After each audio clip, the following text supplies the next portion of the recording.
Thrilled to welcome Symphony 3 to the Local Government News Roundup family. If you're a local council, you know how challenging it can be to manage data across all your different systems. That's where Symphony 3 comes in. They've developed Smart Glue, a platform that integrates over 55 council systems, automating data flow without the need for manual work. It turns confusion into simplicity. With Smart Glue, councils save time, reduce errors and empower staff to focus on what really matters. Their clients see a real difference, up to 20% boost in productivity, with savings of over $30,000 per integration every year. Symphony 3 helps councils work smarter, faster and more efficiently, all while better supporting the communities they serve.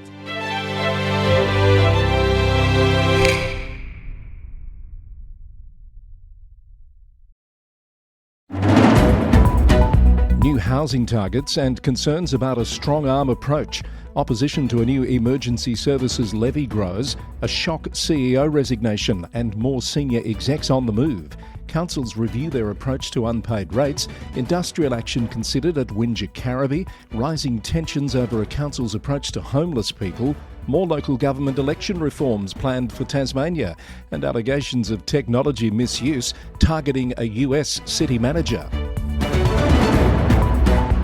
Hello, I'm Chris Eddy. Welcome to the Local Government News Roundup for Wednesday, the 26th of February, Australia's #1 local government podcast. Brought to you by the Victorian Local Governance Association, the national broadcaster on all things local government, with support from Symphony 3, simple, connected customer experiences. The Victorian Government has revised its housing targets, scaling back plans for some Melbourne suburbs while maintaining ambitious growth goals for others. Planning Minister Sonia Kilkenny announced that growth corridor areas like Melton and Wyndham will see reduced targets, though they're still expected to nearly double their housing stock by 2051. The government has warned it may strip planning powers from councils that fail to meet the new targets. ABC News reported that the announcement has drawn criticism from Boroondara Mayor Sophie Tawney, who said the strong-arm approach was unnecessary, while Shadow Local Government Minister Bev MacArthur called it a smokescreen for the government's own policy failures. Moorabool Shire CEO Derek Madden has responded to the announcement with a statement on LinkedIn in which he says the state has planning authority for 2 major projects in his municipality, has not delivered a single home after 5 years. He said big government and the centralisation of power are not always the answer, and said there's a need to question what is said and claimed to be true. The Municipal Association of Victoria has highlighted several innovative housing initiatives by councils across Victoria, including Bayside's affordable housing strategy, Maroonda's Greening the Greyfields project and the City of Melbourne's homelessness program. It's used examples to demonstrate how councils are actively working to address housing challenges through strategic planning, policy innovation and collaborative partnerships. Housing advocacy group Yimby Melbourne is disappointed in the reduced targets, suggesting the government is backing away from needed bold action on the housing crisis. Premier Jacinta Allen has defended the changes and says they reflect the government's commitment to consultation with local communities. South Gippsland Shire Council is taking a stand against the state government's controversial Emergency Services and Volunteers Fund charge. The South Gippsland Sentinel-Times reported that the council has voted unanimously to formally object to collecting what they're calling a hidden state tax through council rate notices. The new charge will see emergency services levies increase by an average of 79% across the Shire, with farmers facing a staggering 139% hike. Councillor Scott Ray didn't mince words, accusing Spring Street of using council staff to do their dirty work and shifting blame for the increased charges onto local government. The council will write to the Premier, Treasurer and Local Government Minister to voice their concerns. Port Phillip Council CEO has joined a chorus of condemnation of online attacks against councillors and staff, including the city's Mayor Louise Crawford. Chris Carroll says abuse, threats and malicious personal attacks are on the rise. He said false statements targeting the Mayor and posts linking an executive team member to conspiracy theories are unfair and utterly baseless. Mr Carroll said the council will continue to refer matters to Victoria Police and explore all mechanisms for ensuring people are supported and protected while they go about their work. His statement follows a similar message in recent weeks by Stonington CEO Dale Dixon. Meanwhile, in an update on a story from our last episode, Moonee Valley City Council last night voted narrowly in favour of a motion to seek MAV and government support for an investigation into the Council Watch Victoria group. A shock announcement out of Golden Plains Shire Council this week, where CEO Shane Walden has resigned after less than 6 months in the job. Mr Walden, who took up the position in September last year, announced he's stepping down to pursue other career opportunities. Mayor Sarah Hayden expressed regret at his departure, but acknowledged his contributions during his tenure, particularly in guiding the council through its recent election period and transition. The council will begin its search for a new CEO immediately to ensure a smooth transition. Making news in the press, the Mornington Peninsula Leader reports on plans by Mornington Peninsula Shire to update its policy on unpaid rates. The policy gives the council the power to sell a property if at least $5,000 in rates are unpaid for 3 or more years. As at December, the council was owed more than $14 million in outstanding rates.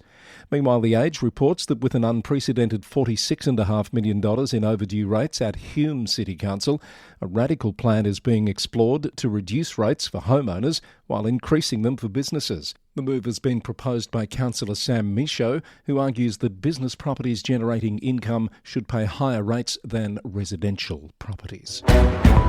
News in brief, Campaspe Shire Council has announced the development of its first ever visitor servicing strategy aimed at boosting tourism in the region. Mayor Daniel Mackrell says the 5-year action plan will focus on enhancing visitor experiences and maximising the impact of key tourism assets across the Shire. Glen Ira Sports and Aquatic Centre, which serves over 4,500 visitors daily, will be transformed into a fully renewable electricity-powered facility through a $2.5 million government grant. Greater Bendigo City Council is evaluating its Share Hire e-scooter trial that launched in May last year with Beam Mobility, seeking community feedback on its impact and benefits. The collected data and feedback will be presented to the council to determine future steps. And applications have opened for the CEO position of the city of Darebin, north of Melbourne CBD. It's one of 11 CEO positions open at Victorian councils currently. The recruitment is being managed by Davidson. This is the Local Government News Roundup, brought to you by the Victorian Local Governance Association. And you can join the VLGA for a special lunch event next Tuesday, the 4th of March, to launch the results of its first ever Victorian Councillor Census.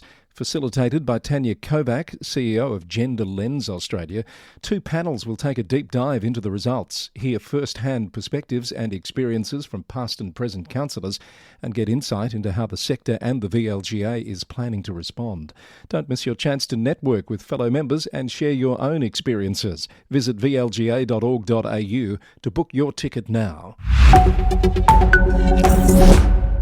There are now 6 New South Wales councils confirmed to be seeking special rate variations this year.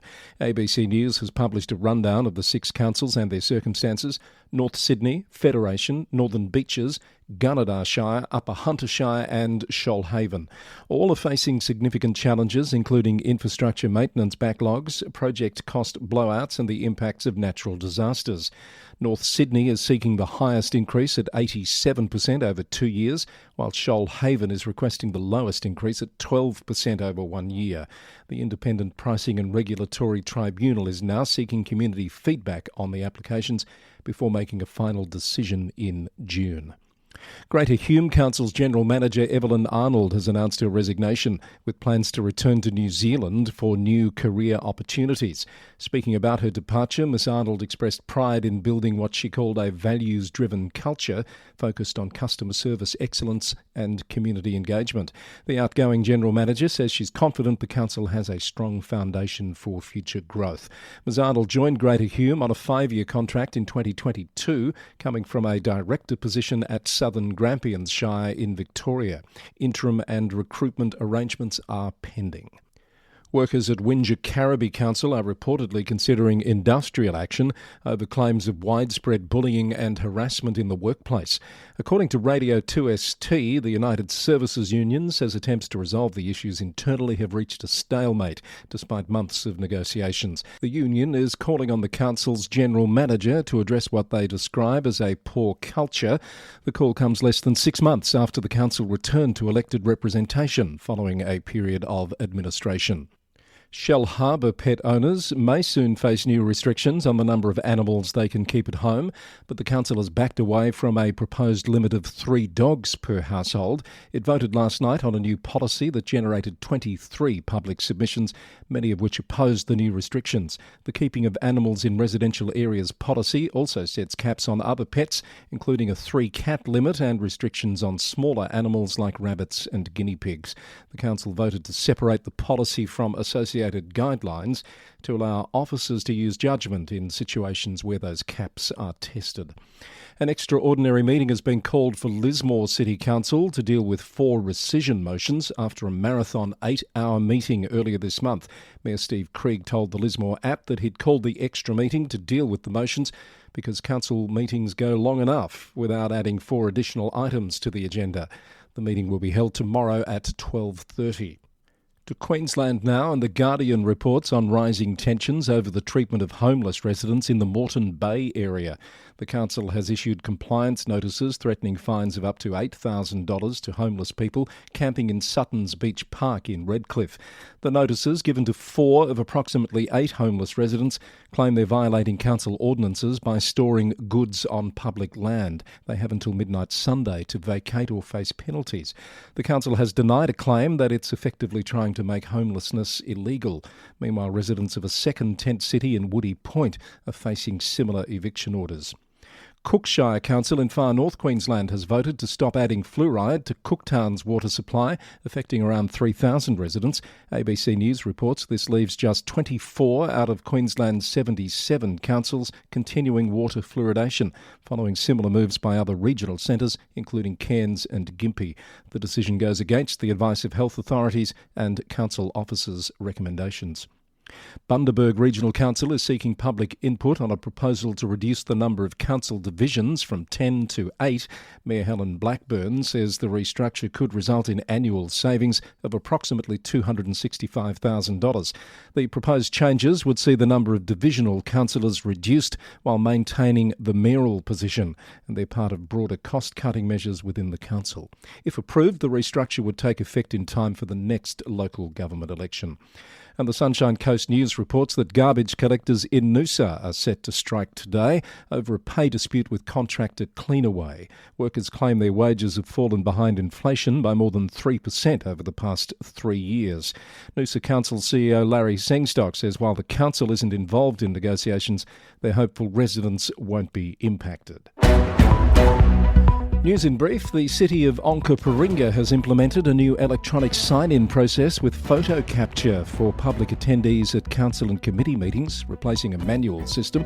The new process can be accessed via an on-site device or a mobile app and aims to improve safety and security by maintaining accurate records of persons present. Bathurst Mayor Robert Taylor has welcomed a $1.7 million grant from the federal government for development of a strategic plan and vision for Bathurst's CBD. The city of South Perth has opened the new Manning bike track at George Burnett Park, featuring both a pump track for various wheeled activities and a jump track for advanced riders, made possible through $400,000 in federal and lottery grants. And WA's town of Claremont is taking applications for its Adopt a Tree program. It aims to help restore the local tree canopy as the polyphagous shot-hole borer continues to wreak havoc on Perth's trees. You can always find more detail on those news briefs and indeed all of the stories featured in the podcast in our transcript and show notes that you'll find on the website or in your podcast player. Let's go to Tasmania. Central Coast Council has announced the unanimous selection of Vicky Brereton as its new Chief Executive Officer.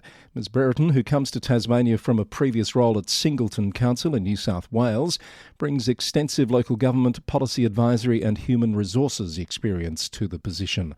The incoming incoming CEO has already signalled enthusiasm for the role, noting her existing connection to Tasmania and her eagerness to contribute to the Central Coast region's continued growth and development. The Tasmanian government is proposing reforms to local government elections that will be put in place ahead of the 2026 elections. The reforms propose changes to the election of the Deputy Mayor, the format of elections, strengthened donations disclosure and eligibility to run for office. There are two scenarios presented for the format of elections, with telephone voting to be available for electors with barriers to participation or who are interstate or overseas. Feedback on the discussion paper is due by the 4th of April. And La Trobe Council has reported the completion of several major capital projects worth over $22 million in its 2023-24 annual report. They include flood protection infrastructure, a suspension bridge and facility redevelopments at Camp Banksia and Port Sorell Caravan Park.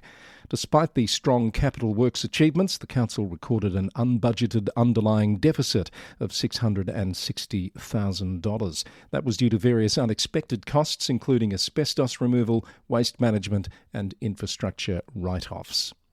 South Australia's Port Lincoln Council has reiterated its opposition to a desalination plant being located at Billy Lights Point, preferring a previously recommended location at Sleaford West. Mayor Diana Mislov said she acknowledges there are many in the community who may benefit from employment or engagement as a contractor with the desalination plant. She's recently been in Canberra advocating the council's position on water security, as well as untied grant funding, marina infrastructure and the return of rail to the Eyre Peninsula. The mayors of Port Pirie and Port Augusta have welcomed the support package for Whyalla announced by the Prime Minister and South Australian Premier last week. Port Pirie Mayor Leon Stevens said the councils are committed to playing their part in ensuring the steelworks continues to play a vital role in the economic prosperity of the country. Port Augusta Mayor Lindley Shine said the three Spencer Gulf councils recognise the importance of working together to support communities and foster growth in the region. And some news out of Western Australia. In the aftermath of tropical cyclone Zelia, Port Hedland's green spaces will get a major boost thanks to a generous $100,000 donation from mining giant BHP. The funding will support tree replenishment efforts after the cyclone, which struck the Pilbara coast on the 14th of February and caused significant damage to the town's urban forest. Clean-up operations are underway, with plans in motion to replant native species across the affected areas. The City of Vincent is seeking legal advice and advocating for changes to the Cat Act to implement cat containment laws that would require owners to keep their cats within their properties and away from public areas and wildlife-sensitive zones. This aligns with Walga's position and aims to protect both local wildlife and domestic cats while promoting responsible pet ownership across all household pets. And speaking of wildlife, the city of Gosnells has installed 3 artificial nesting hollows called cockatubes in Huntingdale conservation reserves to support threatened black cockatoos in raising their young. The initiative aims to address the declining availability of natural hollows in the Perth metropolitan area, while encouraging residents to contribute to habitat preservation through tree retention and native plant cultivation. Support for the Local Government News Roundup comes from Symphony 3, simple, connected customer experiences. And now it's time for the Global Roundup. And we're starting in the US, where allegations have emerged from Texas of law enforcement technology being misused to target a city manager candidate. Theo Melancon, currently serving as Dickinson City Manager, was reportedly tracked using license plate reader technology during his interview visit to Navasota. Within hours of his visit, private information about Melancon's movements appeared in a Facebook group over 100 miles away, raising serious concerns about the potential abuse of surveillance systems. CityManagerNews.com reported that the incident is believed to be connected to Melancon's history of reforming police departments and challenging entrenched leadership. Officials in Morristown, New Jersey have withdrawn a controversial ordinance that would have imposed fines and jail time on homeless individuals sleeping on public property. The measure, which initially passed unanimously without discussion, faced swift public backlash. The proposed penalties ranged from $100 for first-time offenders to potentially 30 days in jail and $2,000 fines for repeat violations. Mayor Tim Doherty told the New Jersey Herald that community feedback was the reason for the reversal and that the town needs more time to address concerns. In Alabama, Mobile City Council has approved the purchase of a high-tech bomb disposal robot for the Port of Mobile. The Andros Spartan robot, costing nearly $450,000, will be primarily funded through a federal port security grant. The 600-pound device can operate for 6 hours and features multiple cameras for precise control. To the UK, after 6 years at the helm, Cotswold District Council leader Joe Harris has announced he's stepping down this spring. Harris, who became a councillor at just 18, will remain a district councillor and focus on his role at the Local Government Association. BBC News reports the Liberal Democrats will elect a new leader at their May meeting. And changes at the top for Epping Forest District Council as Chief Executive Georgina Blakemore steps down from her role due to health concerns. Strategic Director Andrew Small has been appointed as Acting Chief Executive, while Jennifer Gould takes on the role of Acting Deputy Chief Executive. Ms Blakemore will also relinquish her positions on the boards of council companies TVS and Qualis.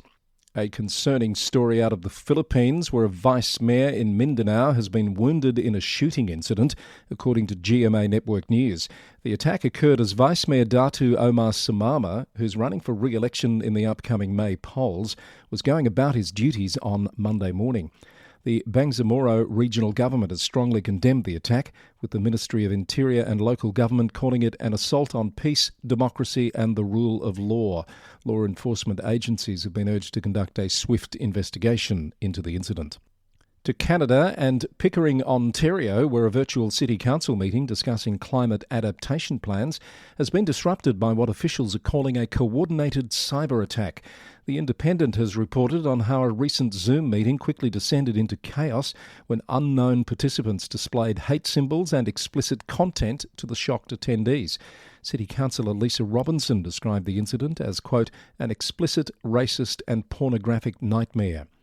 Durham Regional Police are investigating the incident, while Zoom's Trust and Safety team has pledged full cooperation.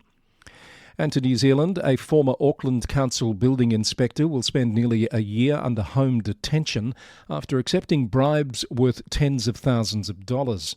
One News has reported that Nicholas Bright pleaded guilty to 21 charges of accepting bribes while working as a public official. The Serious Fraud Office investigation revealed that he'd accepted over $35,000 in cash payments and received home renovations, including gas fitting, a heat pump and double-glazed windows in exchange for his services.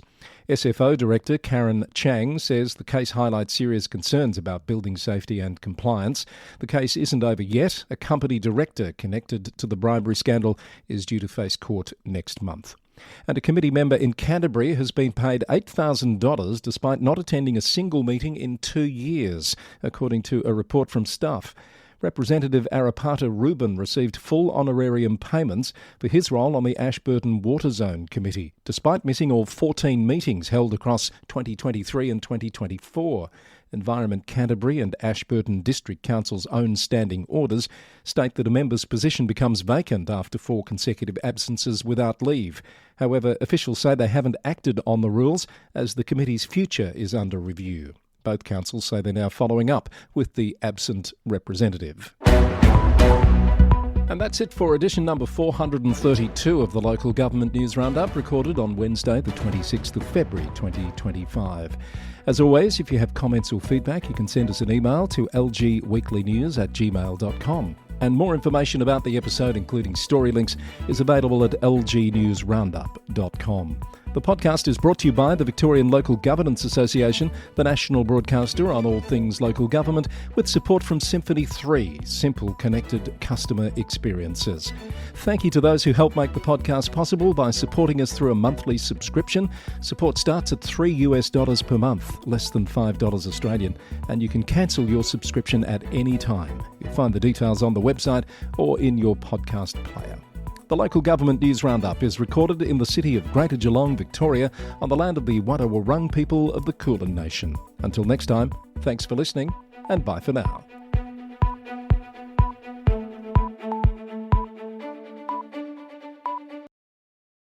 A councillor's commitment to community doesn't stop when their time as an elected representative ends. In recognition of this and to strengthen its ongoing support for former councillors, the VLGA has launched an alumni program open to anyone who has held an elected position in local government. By becoming a VLGA alumnus, former councillors will have access to VLGA programs and special alumni networking events, as well as the opportunity to participate in forums and share key learnings and insights to inform sector advocacy. You'll be kept up to date on local government news and be able to participate in VLGA events and professional development opportunities at a special VLGA alumni member rate. To find out more about this exciting opportunity, visit www.vlga.org.au.